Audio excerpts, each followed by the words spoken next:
Good evening, everyone, and you are watching a brand new show that I'm dropping here called Unsolicited Hot Take with Rick Barringer.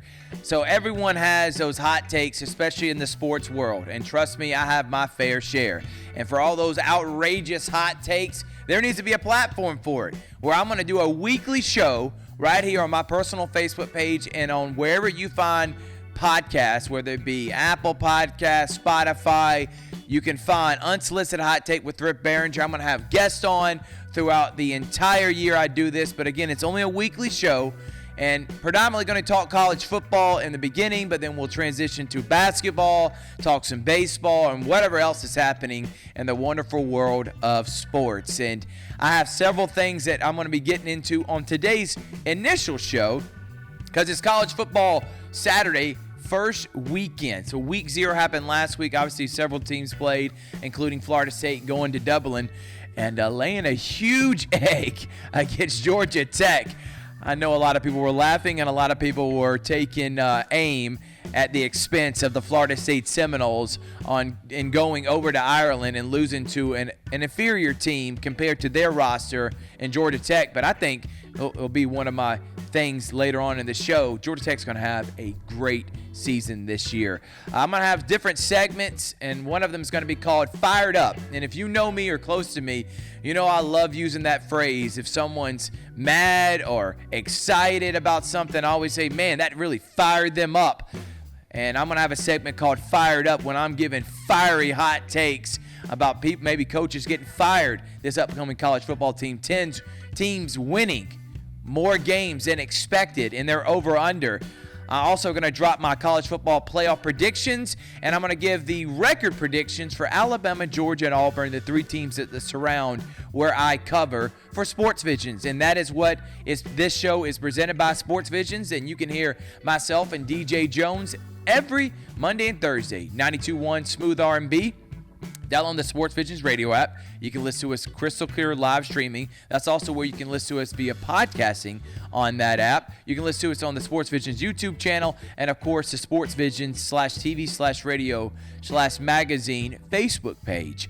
And me and DJ always love. DJ and Dale Williams created Sports Visions over 20 years ago. This is the 20th year anniversary of creating Sports Visions, and now it is the premier in terms of covering in this area, and it's part of what Georgia Alabama Sports Live is a part of. We're underneath that umbrella of Sports Visions when we go and stream all these local high school and professional college teams in our area.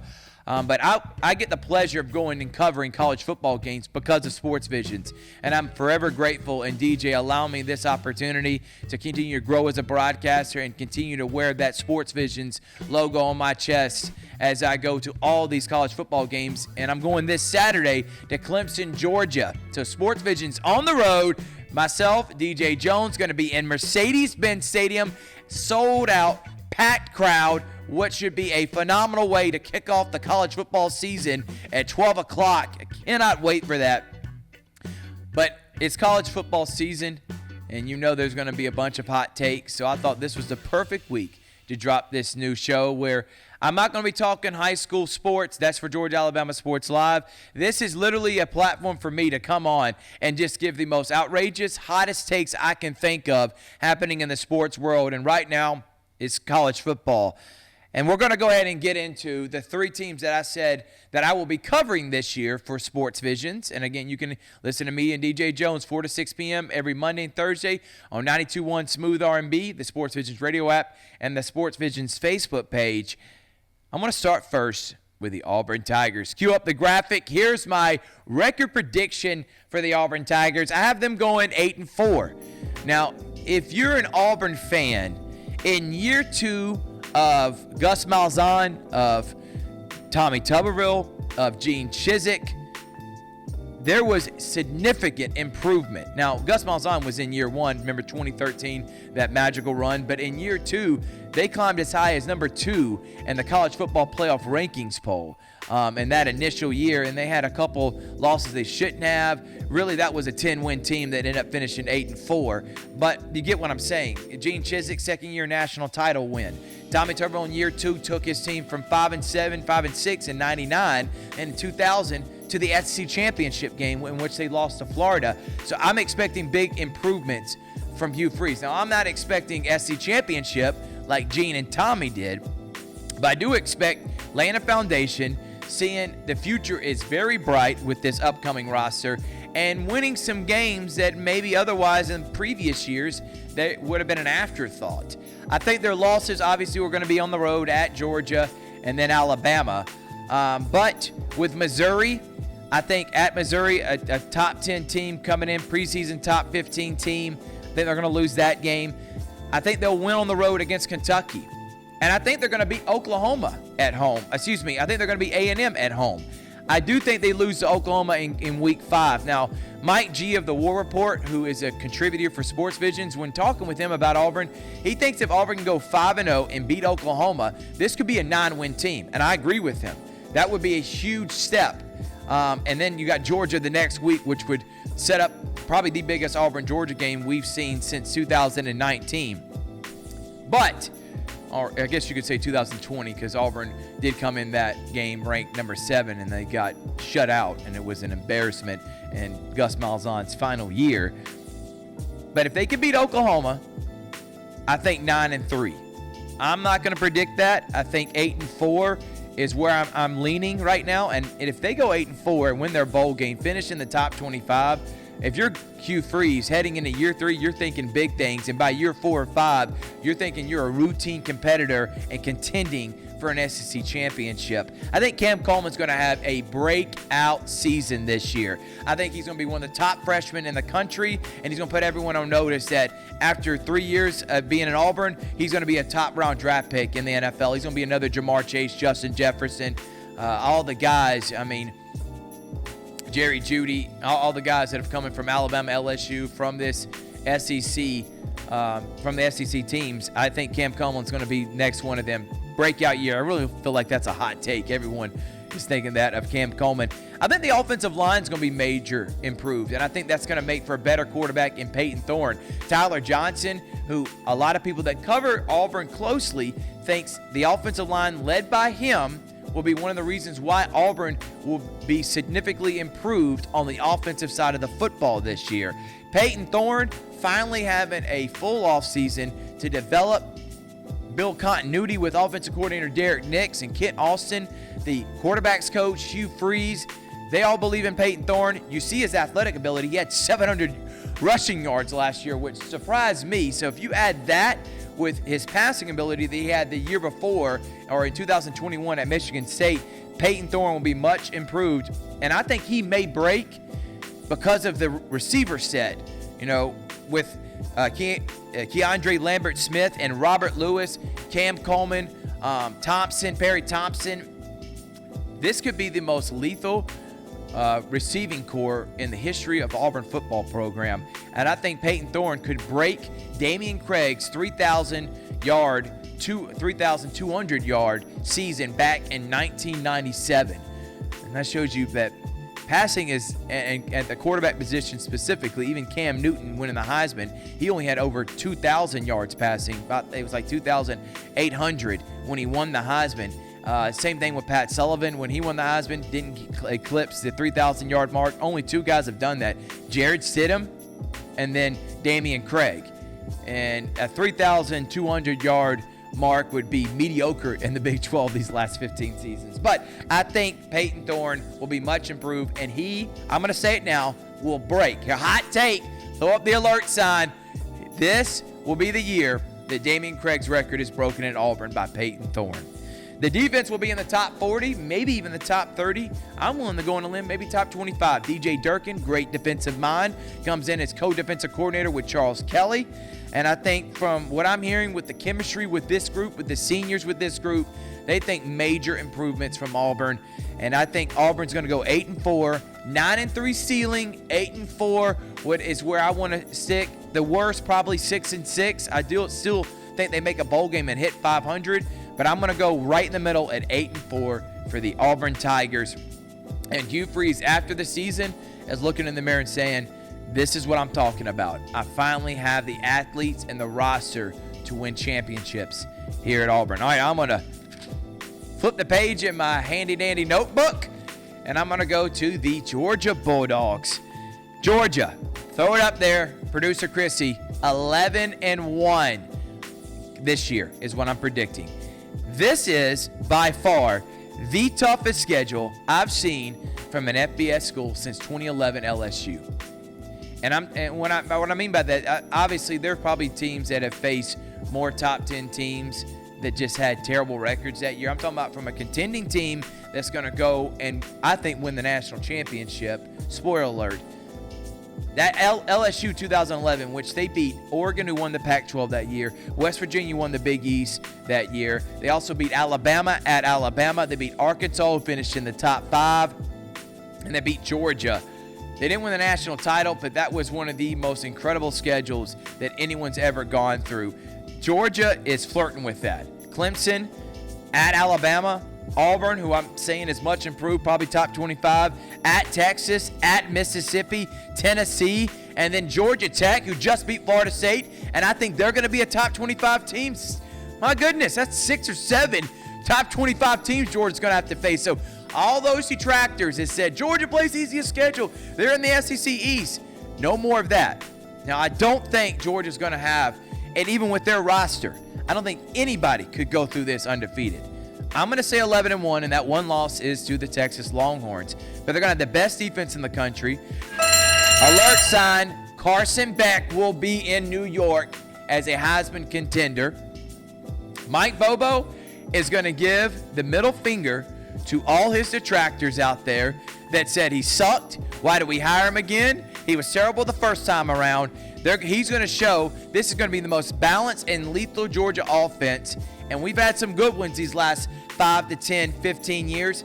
I'm putting this one in that category.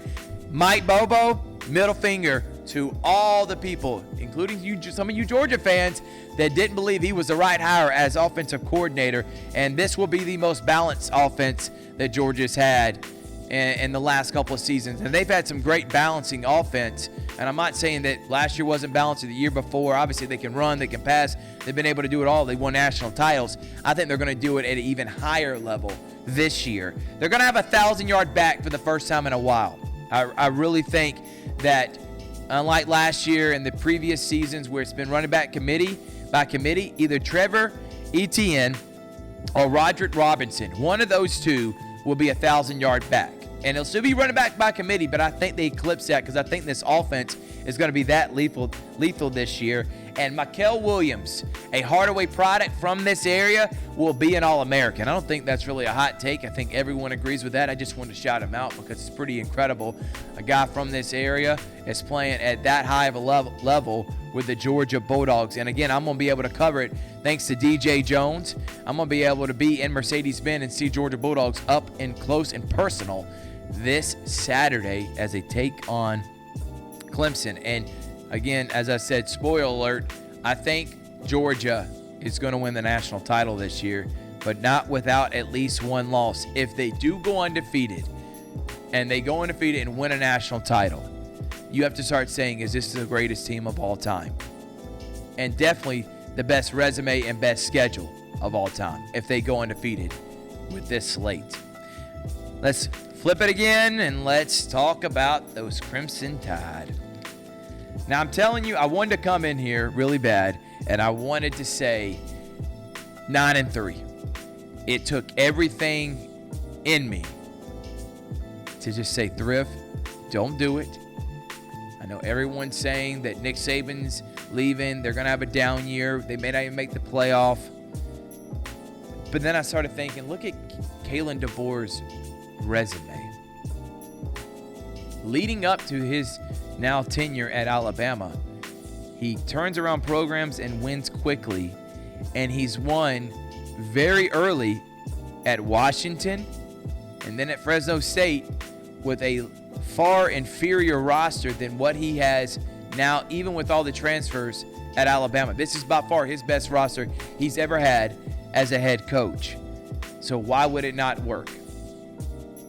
I think Jalen Milroe obviously is going to improve his intermediate game, and it may be one of the best intermediate passers we see in college football this year. That's how highly I think about him and his work ethic and what I'm hearing coming out of the Alabama camp. defense stays in the top 10 under Kane Womack. They were top 5 last year. I don't think there's a drop-off, and I think they say between giving up 18 to 20 points a game, again, like they've had the previous couple seasons. I don't see that being a major drop-off.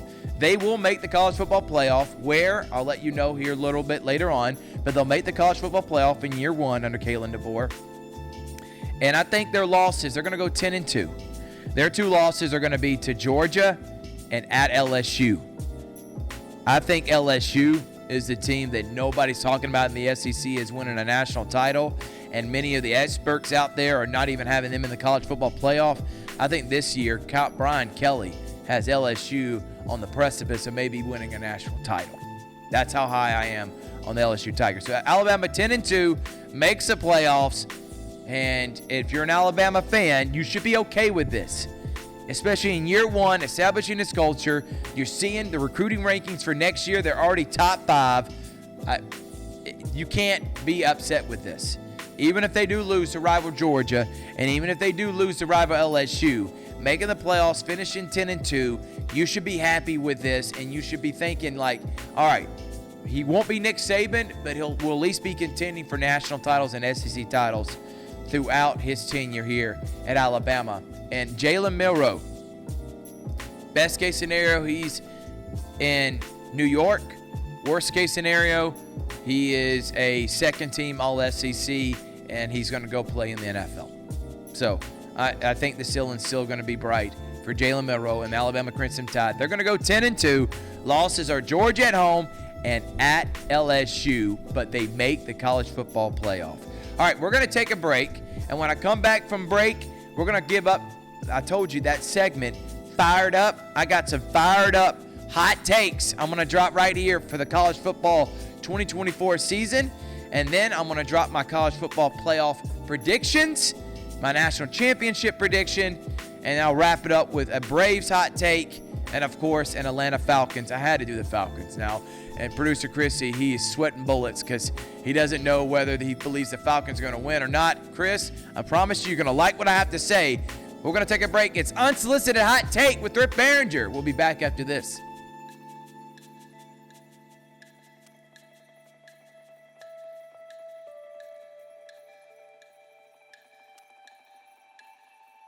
Welcome back to the program. It is Unsolicited Hot Take with Rip Barringer, and I told you I got some fired up hot takes.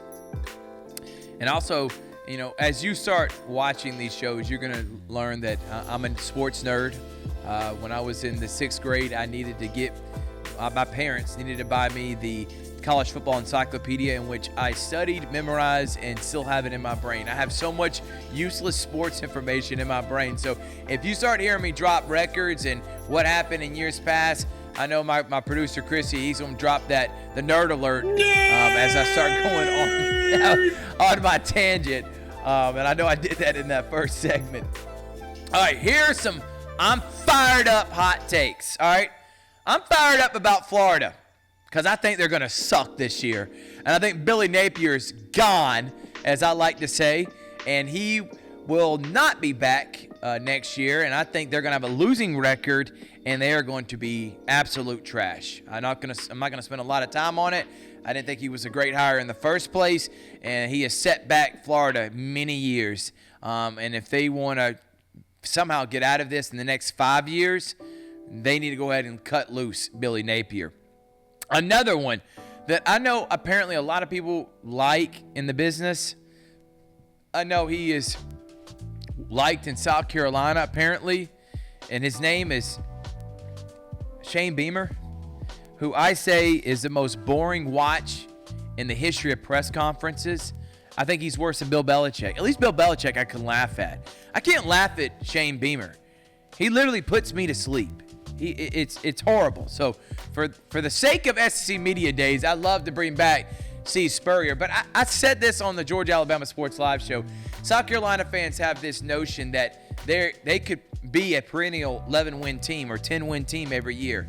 No, you can't. You know what you have to be able to do that at South Carolina? Have a top 5 head coach of all time in Steve Spurrier. And even then, he couldn't win an SEC championship game. So if you understand that winning 8 games, 9 games as a plateau, 9-3 or 10-2 every now and then, and you're okay with going 7-5, 8-4, 6-6, maybe Shane Beamer's your guy.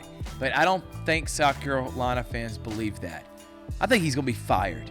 I think he goes 5-7 this year. And how many seasons are you going to keep Shane Beamer?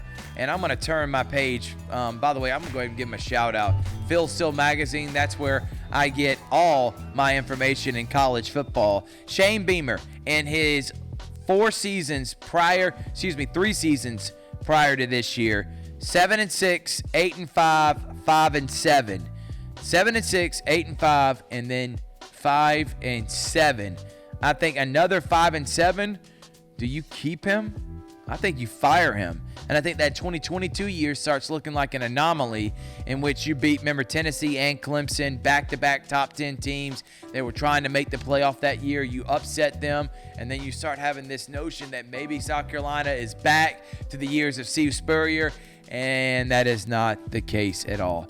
I know some people believe that they're going to go 7-5. I think 5-7, and then how many years are you going to take losing records? Because you fired my man Will Muschamp when he had back-to-back losing seasons, and I don't think South Carolina's going to get any better. Adding Texas and Oklahoma has only made recruiting hard for South Carolina, harder, and unless they do something in the transfer portal, which he's tried to do, he's fired, gone, Shane Beamer.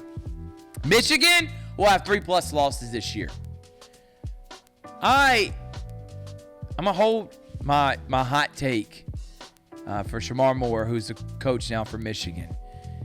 But if you're telling me you believe he's going to be a great head coach off of what you saw last year when that team basically coached themselves, then you're not convincing me he's going to be a great head coach. And I'm not saying he's going to be a bad head coach. But looking at this schedule, I think 9-3 is very reasonable. No way they're sniffing a college football playoff. And I think they're going to lose to Texas, they're going to lose to Ohio State, and they're going to lose to one of USC or not Michigan State, one of USC or someone else on their schedule. I just believe Michigan is going to take a major step back, losing a lot to the NFL. And I think Shamar Moore's got his work cut out for him. And they had their run. These last 3 years have been magical for Michigan. Win a national title last year has been magical for them. Shamar Moore, it's going to take you some time to get back to that type of relevancy. 9-3, Michigan. Fired up take there. And I'm going to go through these kind of quickly. Nebraska and Georgia Tech will win 9+ games this year. I believe in Dylan Raiola and Matt Rule, and Nebraska finally makes a bowl game. Moment of silence for those Nebraska fans who have not been to a bowl game since 2016. I'm going to say that again, because if you said that back in the 90s or heck, even the early 2000s, someone would have laughed at you that you said Nebraska hasn't made a bowl game in 7 years, hasn't had a winning season in 7 years. One more time. Moment of silence for those Nebraska fans. I think this is the year they get 9 or 10 wins. Then Dylan Raiola, the incoming freshman phenom, will show why he may be one of the best quarterbacks in the Big Ten here in the next couple of seasons. And Nebraska fans can finally taste that bowl game glory. That it's funny. Nebraska fans are begging to make a game, and Florida State fans are wishing they didn't even play in the Orange Bowl last year. I had to throw that diss out there. Those Florida State fans, they're taking it rough. They're having a tough time right now for sure. But Nebraska, and then of course Georgia Tech. I will say this Georgia State game this weekend, DJ Jones will be there to cover it for Sports Visions. It'll be closer than the experts think. But I think Tech goes 9-3, and I think Brent Key is proving everyone, including myself, who I thought they should hire Willie Fritz from Tulane. I think he's proven everyone wrong and showing them he has now made Georgia Tech a contender in the ACC. And I think they may win an ACC championship here in the not too distant future. Tech, 9 wins. They're back. And they haven't won 9 games since 2016. They went 9-4 that year. Maybe 2018, around that year. But it's been some time since Georgia Tech has been relevant. DJ Uiagalelei will transfer again from Florida State. I saw a meme that's saying he's going to be playing until he's 32 and he's going to transfer to his 50th school, and how this is the year he's going to finally have all things click. FSU will go 7-5, 8-4. All those that believe they're going to make the playoff, so glad I didn't drop mine.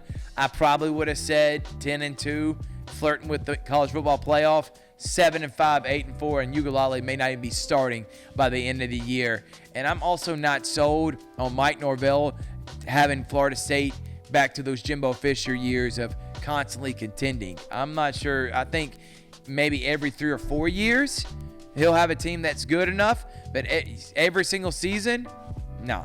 Those Bobby Bowden years from Nerd Alert, 1987 to 2000, of being in the top 5 and winning 11 games or more, 14 straight years.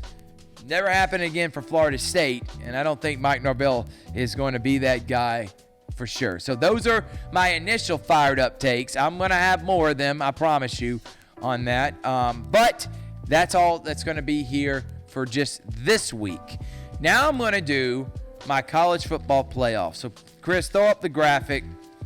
Here are the 12 teams I have going. At number 12, you got to have that the group of 5 team, and I'm going UTSA. And the only reason I'm going with it, not because I proclaim to know everything group of 5. I just saw that that's who Phil Still liked. I did some research. They had a great year last year. Jeff Traylor's a good coach. He'll end up being at a Power 5 school probably at the end of this year. I got them going in undefeated at number 12. If you look, I have Georgia, Texas, LSU, Alabama, Ole Miss. 5 SEC schools making the college football playoff. You're talking about some fired up people. Everyone else around the country is puking right now at the thought of 5 SEC schools making it to the playoff. I think LSU goes either undefeated or 11-1 and makes it to the SEC championship game to take on Georgia. I think Texas will go 11-1. You'll have Georgia, Texas, and LSU all 11-1, all with 1 loss. I think it's going to be Georgia, LSU. I don't know how that they're going to break up that tiebreaker.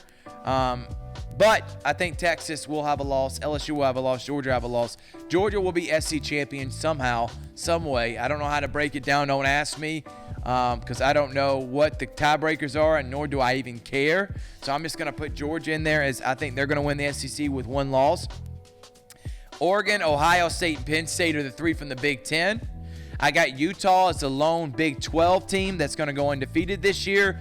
And I do have Clemson. They'll lose to Georgia, but they will go undefeated in ACC play, and they'll win the ACC. I know a lot of people are high on Miami. I'm not ready to say they're going to win the ACC this year. I am willing to say that they'll make the playoff because I think they'll go 11-1 during the regular season, lose to Clemson in the ACC championship, and they'll still put them in the playoff. But I'm going to stick with Clemson, and I think Dabo Swinney and the Clemson Tigers finally get it back to where they have been in years past at number 4. And if you look as we keep breaking down the playoff, going from the first 4 get the bye. So teams that move forward, you got LSU taking on UTSA. LSU wins that. Oregon taking on UTSA. Oregon wins that. LSU taking on Ole Miss. LSU wins that. Texas plays Miami. I'm taking Texas. And Alabama, Penn State, taking Alabama. So that means the top 8 teams left in the college football playoff as they continue moving forward. Ohio State, Alabama. That one's going to be fun to watch. Ohio State wins it. We got Georgia taking on Texas, a rematch of the regular season matchup. I'm taking Georgia. And we got LSU and Utah. I think LSU beats Utah. And then finally, Clemson and Oregon. I'm going to take Oregon winning. So that means in my Final 4, Georgia, LSU, all SEC. And then Ohio State, Oregon, all Big Ten. Winner, Ohio State and Georgia winning the national championship. That is my college football playoff predictions. I'm really high on LSU. Of course, high on Oregon. I think the Final 4 are going to have 2 Big Ten and 2 SEC for sure. And I'm going a step further than most people. Most people have 4 SEC teams. I have 5 SEC teams making it. And out of the final 8, I have 4 SEC teams in there. Alabama, Texas, Georgia, and then LSU. And Georgia is going to have to beat Texas and LSU, two SEC teams, to even make it to the national title. And Ohio State, finally under Ryan Day, beats Michigan, wins a Big Ten championship, makes it to the national championship game, and they lose again, but this time to Georgia. Remember, they lost to Alabama in 2020. They lost to Georgia in the semifinal in 22, and they're going to lose to Georgia again in the national championship in 24. I don't think they're going to call for his head because I think he's going to be undefeated heading into that national championship. I think they're going to be the number one ranked team throughout the season once Georgia loses. But Ohio State, Georgia, national championship, and I am going Georgia winning it all. I'm not having back-to-back Big Ten. You will not hear me say that. Georgia winning the national championship. All right, we're going to take one more final break, and then when we get back, I'm going to give you some other hot takes surrounding the sports world outside of college football. It's the first week of my new show called Unsolicited Hot Take with Rip Barringer. Be right back after this.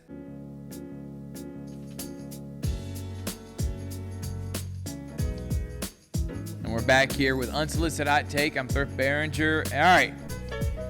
And the reason I'm taking breaks, not because we have to pay bills or got commercials out there.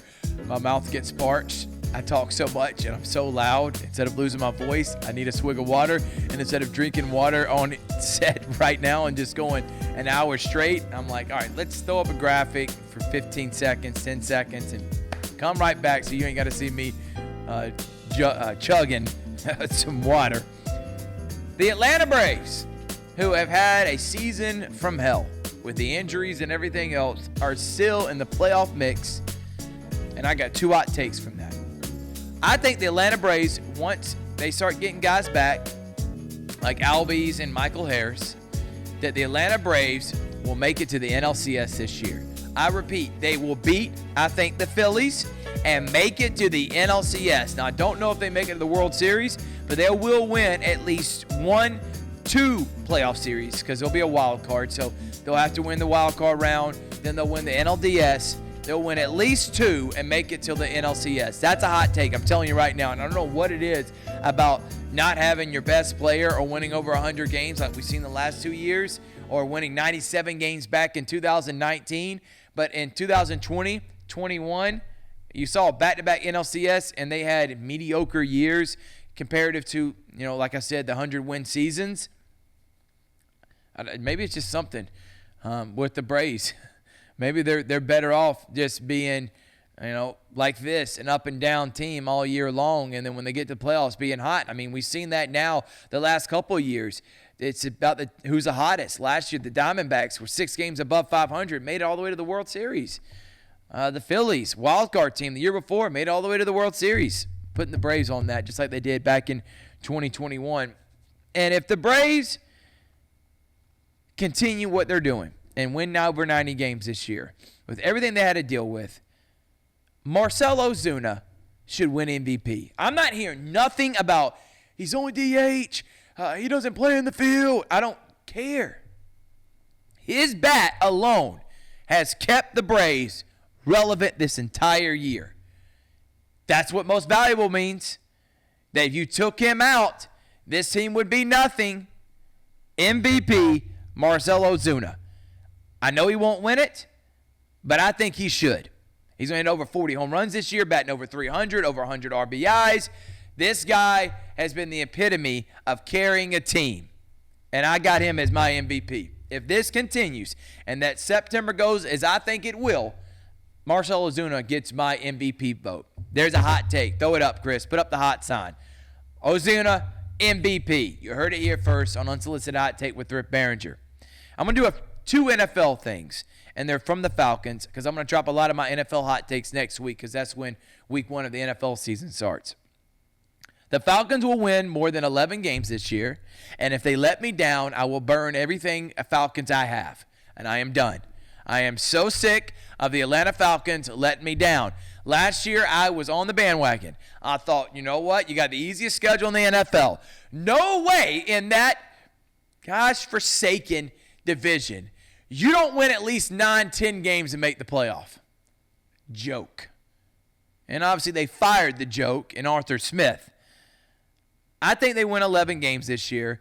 Obviously, when you go and trade for a Matthew Judon, you're thinking win now, okay? So offense will be, it's better than it's ever been. Defense will be stout. Falcons win over 11 games and contending as one of the top 3 or 4 teams in the NFC of making it to the Super Bowl. And Kirk Cousins will have his best year as a pro. You heard it here. He will have his best year as a pro. Because I think if he doesn't, Michael Penix will find a way to start this year and the Falcons will still make the playoffs and Kirk Cousins will be released at some point. Kind of like, and I'm not saying this is how it's going to play out, because obviously Kirk Cousins is still going to come in because he's getting paid way more than this example I'm about to give. But in 2012, the Seattle Seahawks went out and signed Matt Flynn. Matt Flynn played for LSU, was a great quarterback, and in 2011 was a backup to Aaron Rodgers. And in the final game of the season, Aaron Rodgers wasn't playing. The Green Bay Packers, throw up the nerd alert that I know all this off the top of my head. Throw it up there, Chris. I know you want to make fun of me. The Packers were 14-1 going into that. They already secured home field advantage throughout the playoffs.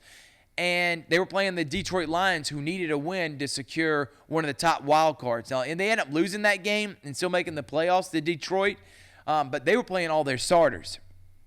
And you know what? Just a little side point. I was cheering for Green Bay to beat Detroit because I wanted the Falcons to go to play the Giants that year in 2011, not on the road to New Orleans because I know New Orleans was going to put up 75 on them. And then they go to New York and got beat 24-2 to the eventual Super Bowl champion. So obviously that game didn't matter. But Matt Flynn threw 6 touchdowns passes against the Detroit Lions. So Seattle goes out and signs him to a multi-year contract thinking he's going to be the starter. Well, they drafted a guy by the name of Russell Wilson in the 4th round, and he ended up beating out Matt Flynn, and they released him, and the rest was history. You know about Russell Wilson and the Seattle Seahawks. Now, obviously, Matt Flynn is nowhere near the caliber of Kirk Cousins, and I don't think that's how it's going to play out, but we have seen this happen before, and I'm hearing a lot of great things from Michael Penix. He didn't even play that last regular season game because they think so highly of him. They didn't want the little murmurs to start coming out. Why is he not starting? He should be starting over Kirk Cousins. That's why I think Kirk Cousins got something to prove this year, and that's why I think he'll have his best year as a pro, and that'll also give a year for Michael Penix to develop more, and I think that quarterback room is going to be looking bright.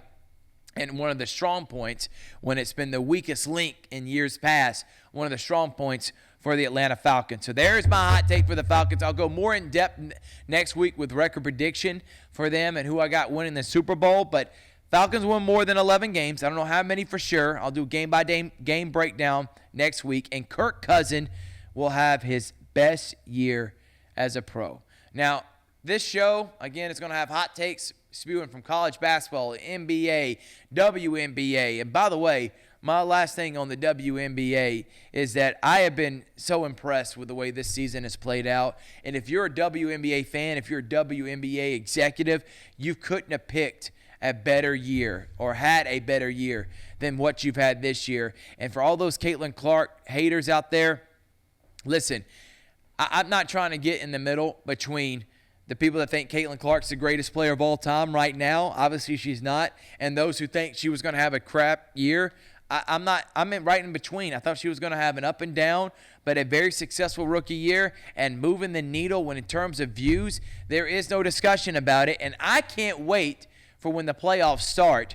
This is obviously the most televised and the most viewed WNBA season. And it's not just Caitlin Clark. Angel Reese has been phenomenal. I mean, you're looking at Asia Wilson and how, again, a lot of those Breanna Stewart, all those players that went over and played in the Olympics, again, keeping that momentum, and I can't wait to see how the playoffs pan out. I got the Aces winning it all this year, but Caitlin Clark is putting people on notice, and she's gotten better and better each and every week. WNBA, I'm telling you right now, will be up there with more views, and I'm trying to say this as best way I can. Major League Baseball, if they don't do something to change its marketing and getting out its stars, the WNBA in the next 5 seasons will be watched more than the Major League Baseball regular season. And it's almost that way right now. And I know Major League Baseball relies a lot on the local markets and the local TVs that do the games like Bally Sports for the Braves. So, it's hard to measure those. But those national games, I know they're not pulling that great of numbers. And compared to what the WNBA will in these next couple of years, mark my word, if MLB doesn't change their mindset, the WNBA will be viewed more and will be up there in ratings higher than Major League Baseball. So they better change, and I'm shouting out my guy Tyler Redmond because I'm hoping for his sake, because how much he loves the Braves and Major League Baseball, and I love baseball too. But obviously it's taking a backseat to all the major sports. Well, thank you so much for tuning in. Every Wednesday, come right here. If you want to hear some outrageous takes, you want to hear some fired up personalities, I'm going to have special guests. It's Unsolicited Hot Take with Thrift Behringer. We'll see you later. Good night, everybody.